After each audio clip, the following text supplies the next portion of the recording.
चाहते हैं हम तुम्हें चाहते हैं ऐसे मरने वाला कोई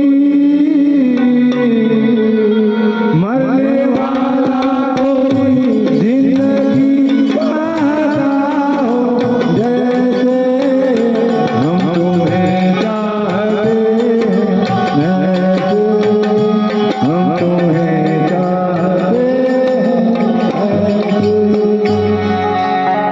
જીને જેને જેના પર પ્રેમ છે તો તેને આ ઠંડી તાપ રેલ કે કંઈ પણ લાગી શકતું નથી, કારણ કે તેના સદગુરુ પર આ બધી પ્રેમની પરિભાષાઓ છે.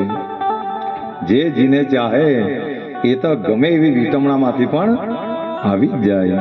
જો દુઃખો તમારા પર જ નહીં આવે, બધા જ પર આવે. અને આ બાબા અને સદગુરુના સાનિધ્યમાં બેસેલો છું કે આજે પણ અમારા છોકરાને એ અમિત હોસ્પિટલની એડમિટ કાલે હાંજાનો એડમિટ કરેલો છે, પણ તે છતાં પણ આ સદગુરુનું કામ એટલા માટે આ ભાવથી કરાય. પણ આ બધી પરીક્ષાઓ થાય. એમ કહેવાય કે માણસો જેમ જેમ જેમ જેમ જેમ જેમ ધોરણમાં આગળ જતો જાય તેમ તેમ તેની પરીક્ષાઓ પણ હાર્ડ લેવાતી જાય, કારણ કે સદગુરુ બધી જ રીતે ચેક કરે. જેમ કાકા સાહેબ દીક્ષિતને ચેક કરેલો કે વિદેશમાંથી આખી રાજા મહારાજાનો કેસ જીતીને આવ્યો અને એ આખી બેગ સાંઈ બાબાને આપી દીધી કે હે સદગુરુ રાયા, આ આખી રાજાનો કેસ જીતી આવ્યો એ લંડનના રાજાનો, અને આખી પેટી ભરીને પૈસા આપ્યા એ સદગુરુ તારા. અને સાંઈ બાબાએ એ જ પૈસા બધા ભક્તોને આપી દીધા. અને જ્યારે આપી દીધા અને કાકા સાહેબ દીક્ષિત બાજુ જોયું, મોડા બાજુ, અને પછી એ કાકાને એમ કહ્યું કે એ કાકા તું મારી પરીક્ષામાંથી પાસ થઈ ગયો. તો ત્યારે એ કાકા સાહેબ દીક્ષિતે પ્રશ્ન કર્યો કે કેમ બાબા તું આજે ગયું? તો ત્યારે સાંઈ બાબાએ એમ કહ્યું કે મેં તારી પરીક્ષા લીધી, તું મહેનત કરીને પૈસા સદગુરુને મને અર્પણ કર્યા અને મેં એક બધા ભક્તોને આપી દીધા, તો તારા મનની અંદર એક સંશય પણ નહીં આવ્યો, તારા ચહેરા ઉપર એક ચિંતાની ખરોજ પણ નહીં આવી કે મેં આટલા બધા કમાઈને લાવ્યો અને આને નાશ કરી નાખ્યો, એવો તારા મનની અંદર ભાવ પણ નહીં આવ્યો. એટલા માટે તું પાસ થઈ ગયો.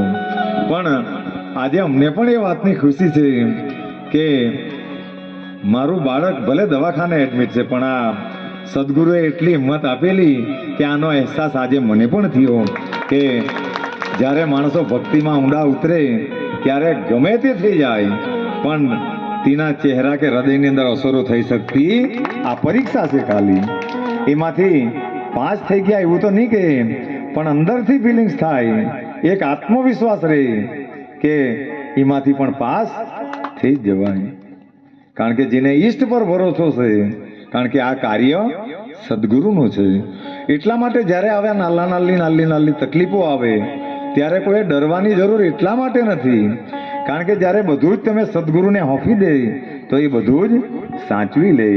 અને અમારા પર એમ કહે તો પણ એક અભિમાન આવે, પણ અનેકો જાતની જવાબદારીઓ છે. કોઈ વાર અમારા જયંતિભાઈ સાથે જ ફરે તો કોઈ વાર એ પણ કહે કે હારું આ બહુ ભારી કામ, પણ જેમ પાણીમાં બુડેલી બેડું એ જેમ હલકું રહે, એને એક ટચલી આંગળીથી પણ ઊંચું નીચું કરી એ ભાર ક્યારે વધી જાય? જ્યારે એને પાણીમાંથી બુડેલું બહાર કાઢે ત્યારે એનો વજન વધી જાય. એવી જ રીતે આ સંસારની અંદર માણસો ભક્તિમાં બુડેલા રહે તો એને આ દુઃખોનો બોજ લાગી શકતો નથી, પણ ભક્તિમાંથી બહાર નીકળે એટલે પછી આ બોજાઓ લાગવા લાગે. એટલા માટે જ્યારે જ્યારે તકલીફો આવે તો ત્યારે કોઈએ પણ ચિંતા કરવાની જરૂર નથી, સદગુરુ પર ભરોસો રાખવાનો. ત્યારે મારું ને તમારું કલ્યાણ. એમ તો આ કથાને લંબાવવા જાઉં તો એ તો નિરંતર ચાલ્યા જ કરે, પણ બધા ભક્તો કાલે આ પિંકલાઈમાં બધા ચાલતા આવવાના છે ને, તો આ કથાનો પ્રવાહ એવો છે કે એક વાર એની અંદર ડૂબે, અમે તો 5-10 મિનિટ વાત કરો ને પછી કીર્તન, પણ એક વાર આ પ્રવાહમાં ડૂબી જાય પછીથી એમાંથી જલ્દી નીકળી શકતા નથી.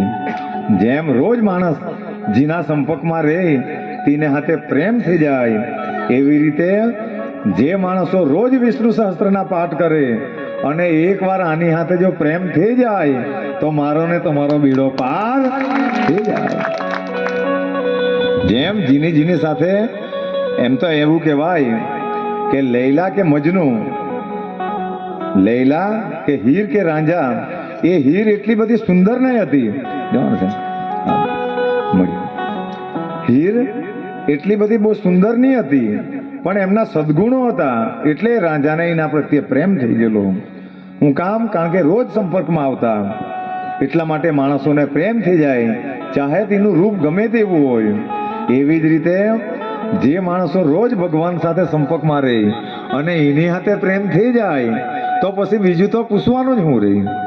પછી તેને આ સંસારની અંદર ચિંતા કરવાની જરૂર રહેતી નથી.